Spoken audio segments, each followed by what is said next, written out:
Então, pessoal, hoje eu vou falar a respeito da contagem do Homer e vou explicar o que vem a ser isso, porque eu sei que a maioria das pessoas não sabem, tá?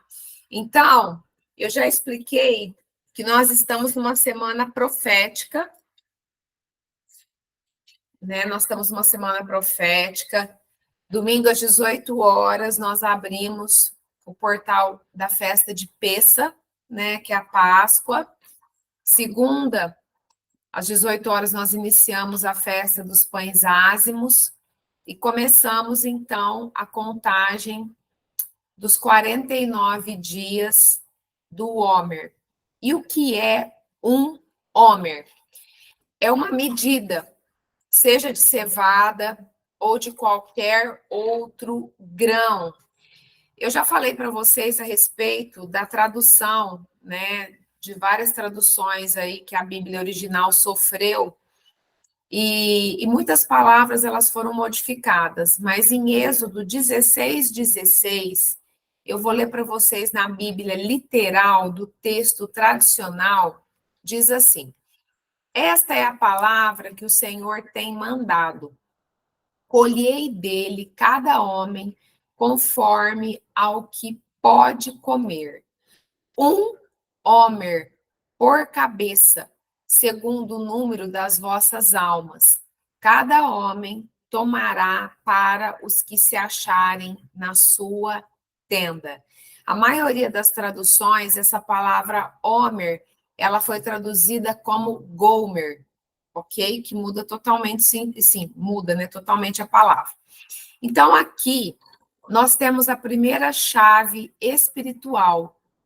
Homer fala do milagre da provisão, porque aquele pessoal, né, aquele povo, era um grande povo, era mais de 2 milhões de pessoas, entre homens, mulheres, crianças, né, eram os israelitas que saíram do Egito rumo à terra prometida.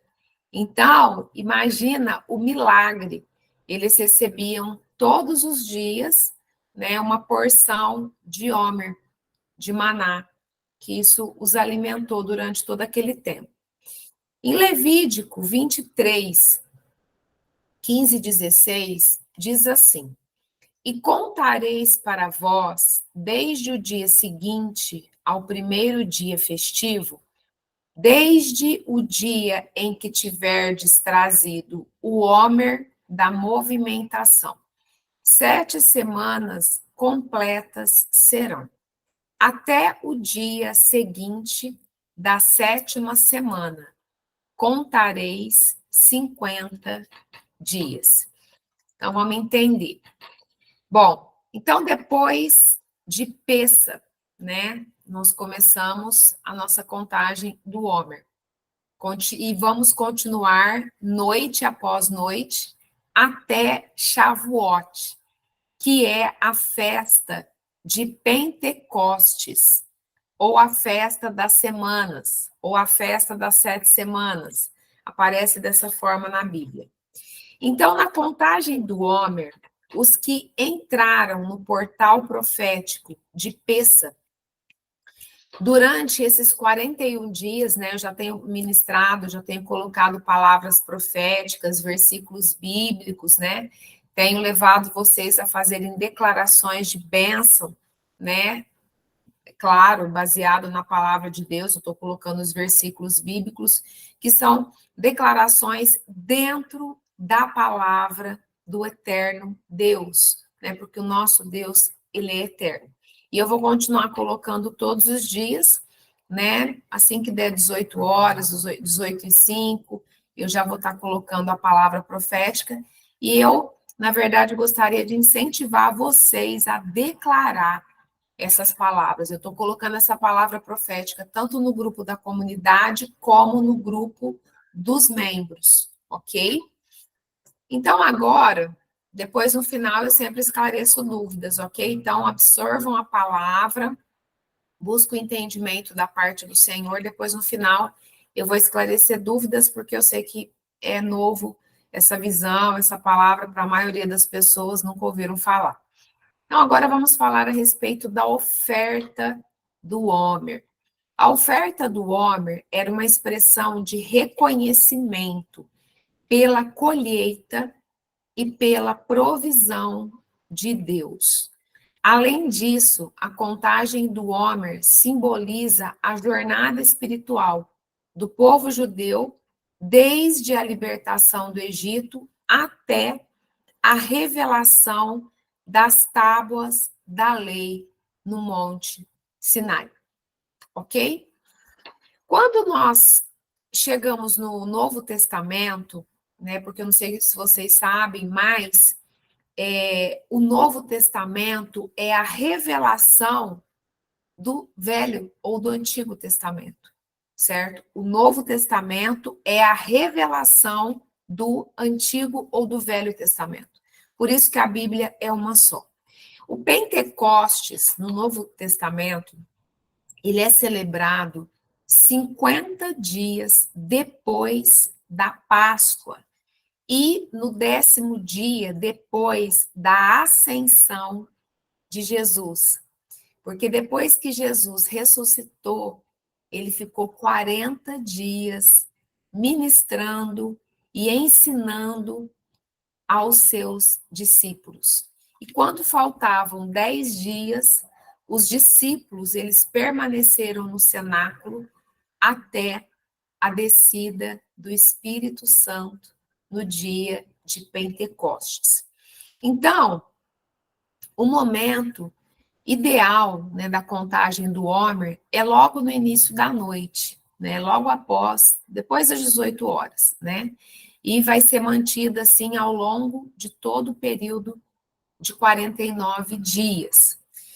Então, voltando um pouquinho, em Pessa, o povo sai do Egito e entra na festa de pães ázimos, que é essa semana que nós estamos. Nós estamos justamente, eu falei para vocês no culto da semana, no culto de segunda, né?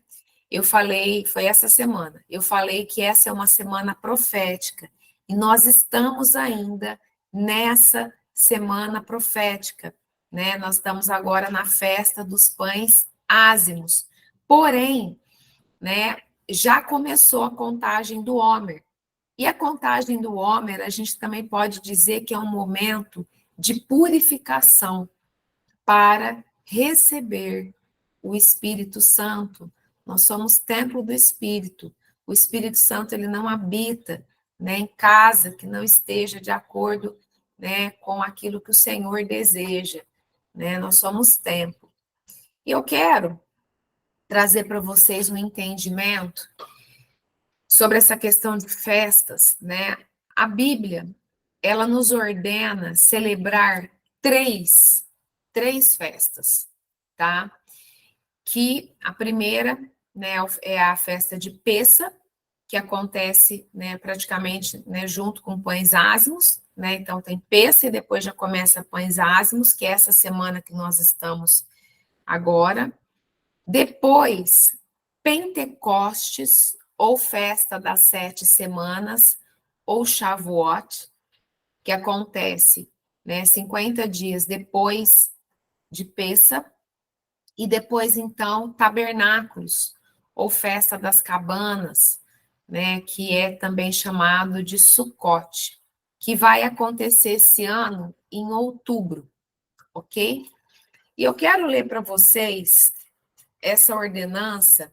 Eu vou ler Deuteronômio 16, de 1 a 12, mas se você pegar o texto até o final, nos outros versículos, até o versículo 17, ele vai se estender e vai falar de Pentecostes também. Mas, como Pentecostes ainda tem um tempo, eu vou me deter só nessas duas festas que a gente está falando. Então, está escrito assim: guarda o mês de Abibe e celebra a Páscoa ao Senhor teu Deus. Porque no mês de Abibe, o Senhor teu Deus te tirou do Egito de noite. Então, sacrificarás a Páscoa do Senhor teu Deus, das ovelhas e das vacas, no lugar que o Senhor escolher para ali fazer habitar o seu nome. Nela não comerás levedado, 7 dias nela comerás pães ázimos, pão de aflição, porquanto apressadamente saíste da terra do Egito, para que não te lembres do dia da tua saída da terra do Egito, todos os dias da tua vida. Levedado não será visto contigo por 7 dias, em todos os teus limites. Também da carne que sacrificares ao pôr do sol, no primeiro dia, nada ficará até amanhã. Não poderás sacrificar a Páscoa dentro de nenhum dos teus portões de cidades, os quais te dá o Senhor teu Deus, senão no lugar que escolher o Senhor teu Deus para fazer habitar o seu nome. Ali sacrificarás a Páscoa ao crepúsculo, ao pôr do sol, ao tempo determinado na tua saída do Egito. Então a cozerás e comerás no lugar que escolher o Senhor teu Deus, depois voltarás ao alvorecer, irás às tuas tendas. 6 dias comerás, 6 dias comerás pães ázimos, e no 7º dia é solene assembleia ao Senhor teu Deus. Nenhum trabalho farás nele. Então, até aqui é o que nós estamos vivendo, desde as 18 horas de domingo até 18 horas de segunda-feira, tá? E aí depois, só que aqui, nesse próximo versículo, eu já vou contar o que já está começando, que é o Homer. E aí começa a segunda festa, que está escrito assim: 7 semanas contarás desde que a foice começar no campo de cereais, iniciarás a contar as 7 semanas. Depois celebrarás a festa das semanas ao Senhor teu Deus. O que deres será um tributo de oferta voluntária da tua mão, segundo o Senhor teu Deus te houver abençoado. E te alegrarás perante o Senhor teu Deus, tu e teu filho e tua filha, e o teu servo e a tua serva, e o levita que está dentro das tuas portas, e o estrangeiro, e o órfão, e a viúva que estão no meio de ti, no lugar que o Senhor teu Deus escolher para ali fazer habitar o seu nome. E lembrar-te-ás de que foste servo no Egito, e guardarás estes estatutos e os cumprirás.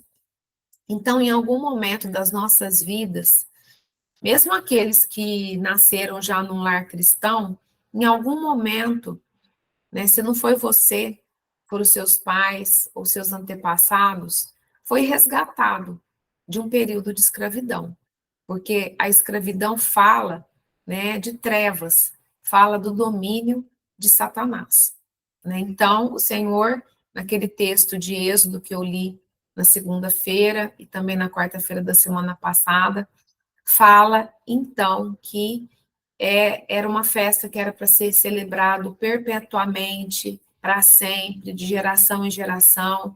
Cada tradução traz um contexto. Então, como que funciona na prática? Né? Então, sobre essa questão de se apresentar nas festas do Senhor. Quando o Senhor fala para nós apresentarmos, né, nessas festas, ele fala, né, que nem nós já comentamos aqui das ofertas, teve algumas pessoas que fizeram a ceia em peça, as pessoas que já tinham esse conhecimento, você que não tinha, não tem problema, está aprendendo agora, né? O ano que vem você pode também, se assim você desejar, celebrar com a sua família, tá? E a oferta de peça e pães ázimos, né, será até às 18 horas do dia 29/4, que é a segunda-feira, que encerra esse portal profético de 8 dias, né? Eu falei a respeito disso. Então, se você ainda não fez a sua oferta dentro dessa semana profética, dentro dessa festa, dá tempo ainda para fazer. Eu expliquei, mas ainda tem algumas pessoas com dúvida. O valor bíblico da oferta de peça, né? O que a Bíblia fala é um cordeiro dentro das especificações bíblicas.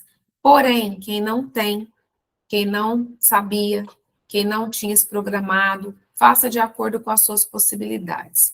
E no ano que vem você se programa para ofertar, né, o valor que a Bíblia recomenda. Mas eu recomendo que você, que não fez, que você faça, porque na verdade é um portal muito profético, certo? E a oferta da contagem do Homer é um pouquinho diferente, né? Segundo o que a palavra de Deus fala, você vai separar uma porção diária, né? É uma oferta movida, é uma oferta voluntária. Então, você vai separar uma porção diária durante esses 49 dias, de acordo com aquilo que o Senhor tem te abençoado. E no 50º dia, ou seja, no dia da festa de Pentecostes, você vai entregar o valor total. Você não vai dar fracionado, você vai guardar esse valor, separar, né, consagrar, apresentar diariamente ao Senhor.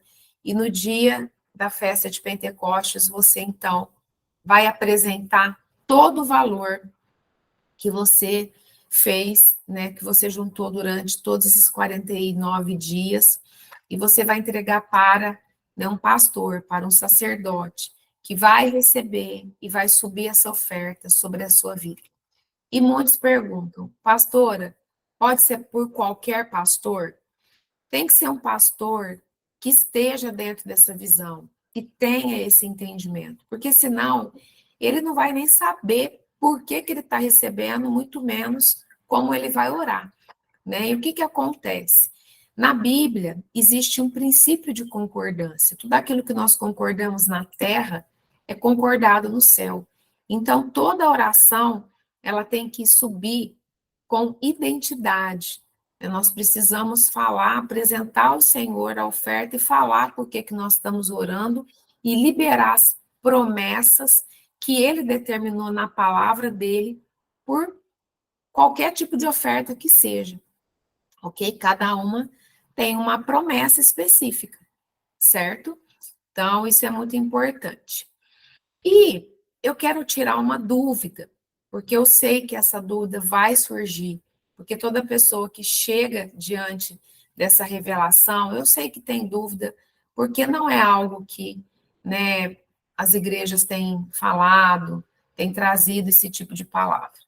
Então, de repente, você pode perguntar, pastora, mas já faz 3 cultos que você está falando praticamente da mesma coisa, de festa, de oferta, de dinheiro.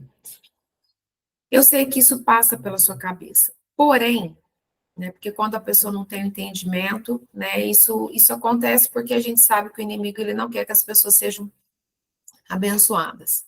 E a pessoa só é completamente abençoada quando os princípios da palavra de Deus são cumpridos. Em Eclesiastes 3, 1 e 2, diz assim: tudo tem o seu tempo determinado, e há tempo para todo propósito debaixo do céu.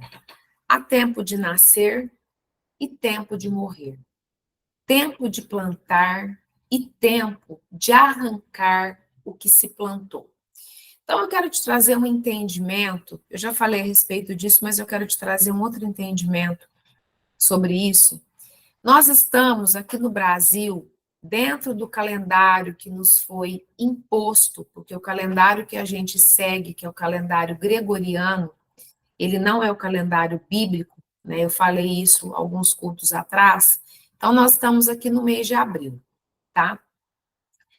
O mês bíblico é Abib ou Nissan. E nós estamos, né? Nós moramos no hemisfério sul. E nós entramos agora no outono, né? Em março, no final de março, nós entramos no outono. Porém, o nosso termômetro espiritual está em Israel, mais precisamente em Jerusalém. E nesse exato momento, né, no hemisfério norte, nós estamos no hemisfério sul, no hemisfério norte, onde Israel está localizado, entrou na primavera, porque a estação é oposta, né? Então, eles entraram na primavera, depois eles vão entrar no verão, certo? Então, e é nesse tempo exatamente que acontece o plantio lá. ok? Então, eu quero te contar uma coisa que é muito interessante. As coisas que acontecem em Israel é muito sobrenatural, né? Então, enquanto existe uma mudança climática no mundo, Israel, quando você chega em Israel, uma das coisas que o guia fala para você é o seguinte: aqui em Israel, as estações são exatas, as estações são totalmente certas, né? Então, por exemplo, aqui no Brasil, por exemplo, que nem o ano passado, aqui onde eu moro, choveu tanto, tanto, tanto que pessoas que bem velhas que nasceram aqui falou que nunca tinham visto uma chuva nesse período, né? Esse ano foi o calor, né? E quase não choveu. Então, aqui no Brasil, e não só aqui, mas em outros lugares do mundo, a gente ouve uma diferença climática. Em Israel, as estações são corretas. Isso não acontece. Eu falo porque eu estive lá, né? Em nome de Yeshua, eu vou voltar, né? Então, e aí, apesar de lá ter um clima desértico, quando entra o outono, as temperaturas começam a cair e lá no inverno chega a nevar. Em Jerusalém chega a nevar, porque é muito alto e chega a fazer muito frio, certo? Então, o que acontece? Então, se você analisar esse mês de Abib, que na verdade a gente não é só uma semana profética, Abib é um mês profético, porque eu já li nos cultos atrás para vocês que é o início do ano bíblico, né? O início do ano bíblico é agora, o mês de Abib ou Nissan, certo? E é exatamente nesse período que acontece. Eu até vou ler um artigo aqui para vocês entenderem melhor. Então, se você for entender, então começou Pessa, foi a Páscoa, depois primícias, pães ázimos, e depois de 50 dias, a festa das 7 semanas, ok? E depois de alguns meses, em outubro, a festa de tabernáculos. Então, se você fizer uma conta, você vai ver de abril a outubro, porque esse ano o tabernáculos vai cair em outubro, são 6 meses.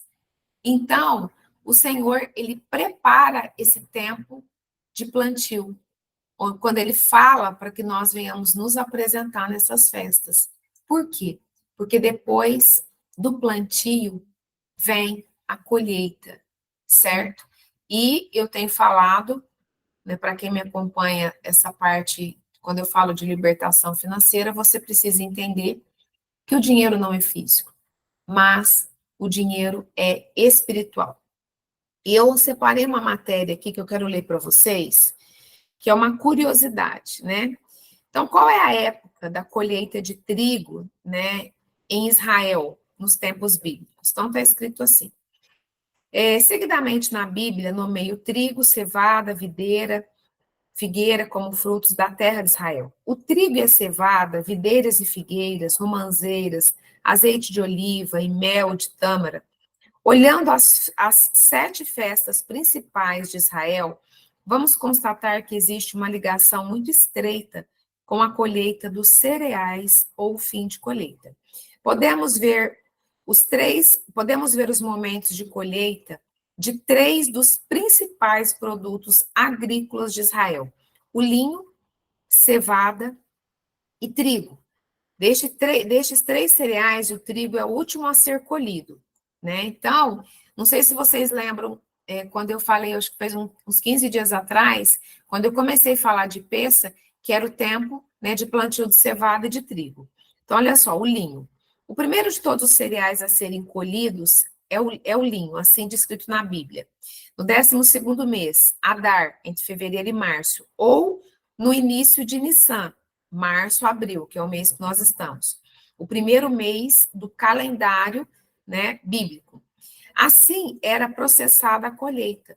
As hastes de linho eram retiradas com enxada e estendidas para secar.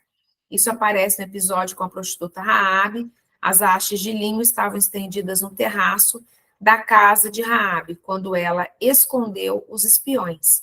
Isso ocorreu nos primeiros dias de Nissan. Nós estamos no mês de Nissan. Cevada. Uma vez que o linho estava colhido, se iniciava a colheita da cevada no mês de Nissan, entre março e abril, porque tem alguns anos que vai ser março, agora nós estamos em abril, né? Porque na verdade ele muda, não é todo ano a mesma data. Os israelitas chegaram à terra prometida na época da colheita da cevada e começaram a comer dos produtos da terra em 15 de Nissan. Sabe que dia que foi 15 de Nissan? Foi no dia que iniciou a festa dos pães ázimos, foi na segunda-feira. Isso está em Josué 3,15. A colheita do trigo. O calendário chega no mês de Sivan, entre maio e junho. Então, realiza-se a colheita do trigo nas terras altas. O ceifeiro, segurando as hastes do cereal com uma mão, cortava-os com uma foice. Veja Deuteronômio 23, 25. E a colheita do trigo e a festa de Pentecostes. A festividade das semanas, ou Pentecostes, caía no 50º dia, né? Era a época da. Aqui eles falam a partir de 16 de Nissan. Né? Tem algumas pessoas que falam que a partir de 15 de Nissan, e tem algumas matérias que falam a partir de 16 de Nissan, que foi ontem. Era a época da colheita do trigo, segundo a lei. Nessa época da colheita de trigo, deveria-se levar 2 pães novos, fermentados, feitos de farinha nova, e apresentá-los no templo como oferta, certo? Então, é esse entendimento que eu quero dar para vocês, né? Porque eu sei que é um conteúdo novo, eu sei que é um conteúdo que gera muitos questionamentos, que isso ficou para trás, porém, nós precisamos entender que nós estamos vivendo um tempo profético, né? Eu não vou trazer isso agora, mas tem diversos textos na palavra de Deus que fala que no final dos tempos esse conhecimento das leis da Torá ia ser restaurado. E nós não estamos falando nada de judaísmo, nós estamos falando de Bíblia. Tanto é que eu faço questão de ler textos da palavra de Deus. Amém?